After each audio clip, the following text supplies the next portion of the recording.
School is going to look very different in term 2. If you can learn from home, you must learn from home. So suddenly we are faced with having to present our lessons from home.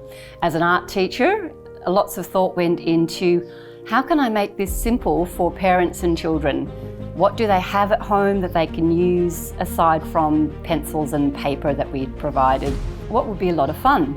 I set the challenge for find an artwork that you could identify with, an artist, and see if you could recreate the painting.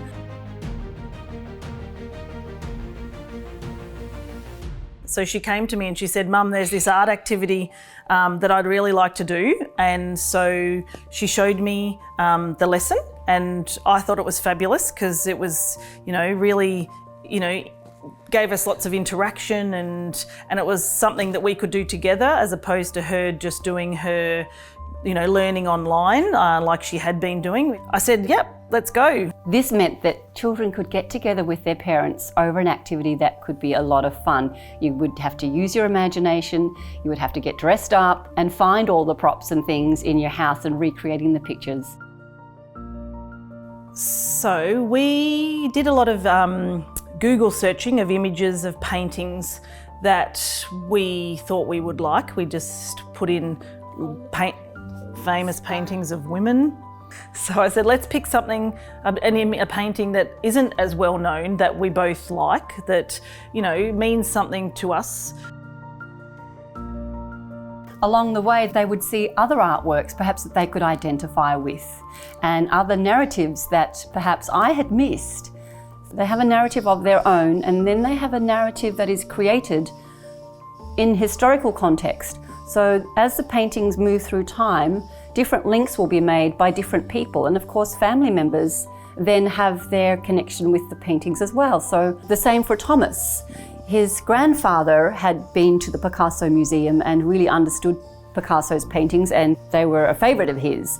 And Thomas had a beautiful connection with his grandparents as well, so he really wanted to not only pay homage to Picasso, but also make that lovely, strong family connection and embrace some of the memories of his grandfather. When my pa came up with the idea, I had no idea what Pablo Picasso was up until here.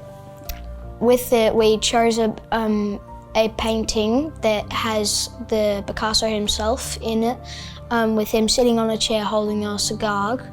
And I tried it. I had red tinsel as the little flower wreath around my head. I also was dressed up in my blue PJs to kind of match it, along with a brush.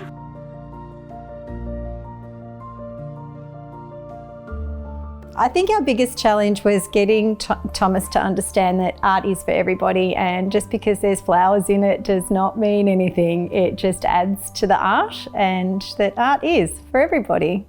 The Pioneers painting by Frederick McCubbin, the original, it's an icon of Australian art. It really does depict Australians' ability to rise to the problem solving and to get on with life no matter how difficult things are. And it really represents that in that particular painting. Look, it's interesting. It's obviously in 3 picture forms, and it's very open to interpretation. It sort of shows that it moves through time. It can be lots of different stories. Maybe that's like the people in the first 2 pictures, and like one of them died and his son or a relative came and found where the tomb was, maybe. Yes. It was like a lovely day with lots of joy. We had so much fun. I really enjoyed sitting by the fire. That was nice.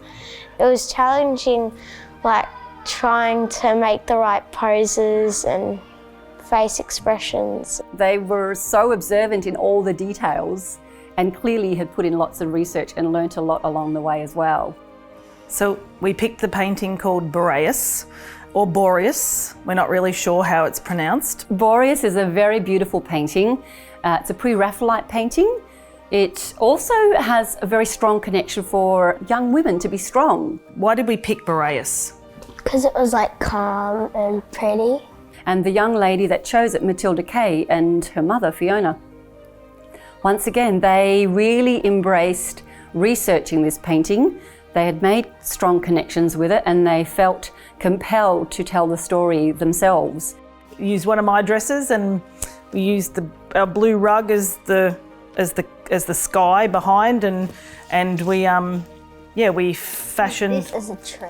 We used that as a tree, didn't we, for the background? But we really had a great time recreating the piece of art and you know, fashioning Matilda into the pose, and then we had giggles, didn't we, during the fact? Because what happened when we were lying there? When you were lying there? The dog was walking over me. We had to keep trying to do the image because the dog was coming into the shot and licking her face while she was lying on the ground. I chose Frida Kahlo because her paintings are so detailed and colourful, and she had quite a tough life, having polio as a kid and a bus accident in her late 20s. Anna was just sensational as Mini Frida, and look, once again, a real joy to see a young child really embrace and understand the character behind such a strong woman. There was a little bit of information given to her during art lessons previously, but not to the level that Anna had taken it on board for herself to really research and understand this lady. In bed you can't do much, and her parents, I think, built her a little easel that she could paint in bed, and after a couple of days of doing it, she found out that she was very good, and now she's pretty famous. Yes, she's very famous. I would like to go to Mexico and see some of Frida's artwork. Girl with a Pearl Earring is quite an interesting painting from a historical point of view, and Angie embraced this character and her family embraced the character perfectly as well. They must have spent a long time composing the picture and really understanding the artist Vermeer and his obsession with light. We found on home learning we had to do the art project, so I went to the shops and I got a cloth roll, art roll for art projects.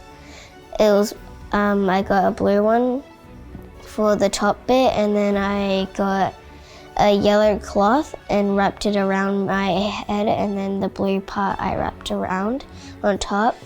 Then I got my mum's jacket and put it on, and then I just got the earring and just took my glasses off and just stuck it in.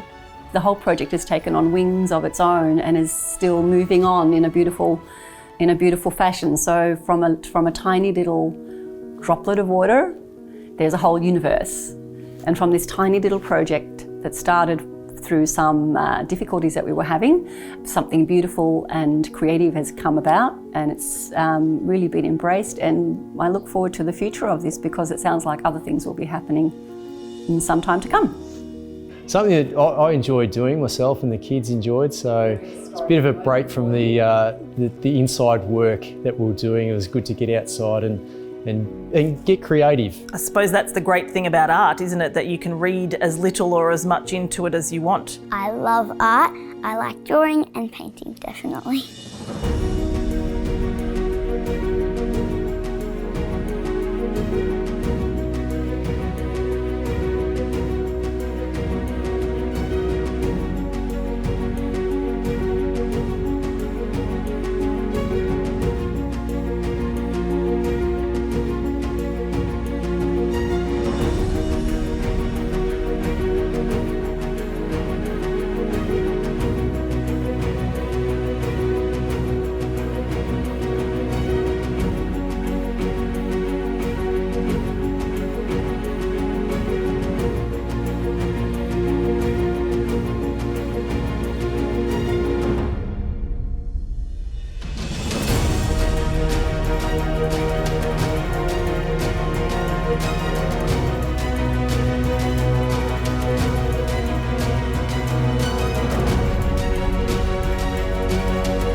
And the feedback from not just parents, but from relatives and colleagues, and the complexity of the pictures created, and the knowledge that the children came back with. It was very uplifting and very joyful, and I think was a great platform for the rest of the learning that unfolded in our arts program.